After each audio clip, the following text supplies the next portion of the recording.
ধৈর্য মানে কি চুপ করে সহ্য করা, নাকি আল্লাহর উপরে এমন নির্ভরতা যা নিজের কান্নাকে প্রশান্ত করে ফেলে?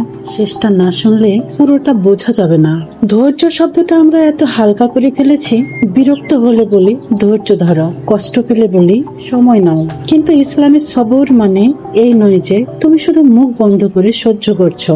সবর মানে হলো নিজের অনুভব আল্লাহর হাতে সমর্পণ করা। পরিস্থিতি যত কঠিনই হোক, ভরসায় না কাঁপা, অভিযোগ না করে অন্তরে যেন বলি, হে রব, আমি জানি তুমি আছো আমার সাথে। Patience is not the ability to wait, but how you act while you are waiting। এই প্রবাদটা ঠিক ইসলামিক ধৈর্যের রূপ বুঝিয়ে দেয়। কোরআনে 3 ধরনের সবরের কথা বলা হয়েছে। আজিয়াত বা কষ্টের সবর, ইবাদতে স্থিরতা ধরে রাখা, আরাম থেকে বিরত থেকে ধৈর্য দেখানো। জানো কেন? কোরআনে 90টির বেশি জায়গায় ধৈর্যের কথা বলা হয়েছে, কারণ আল্লাহর সবচেয়ে প্রিয় গুণগুলোর একটি সবর। যখন সবকিছু ভেঙে পড়ে, তখন যে মন নিজেকে বলে তুমি একা নও, সে মনই ধৈর্যশীল। এই জায়গাটায় একটু থেমে মনটা রাখো। তুমি কি সত্যি ধৈর্য ধরছো, নাকি মুখে চুপ থেকে মনে কেবল অভিযোগ জমিয়ে রাখছো?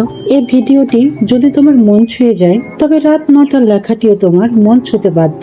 তাই আমাকে হারিয়ে না ফেলতে চাইলে এখনই যুক্ত হয়ে যাও। জানার না জানার মাঝামাঝি যেটুকু বিশ্বাস, সেইখানে থাকো। তোমার কথা বন্ধু শিরিনের গল্পে থাকো।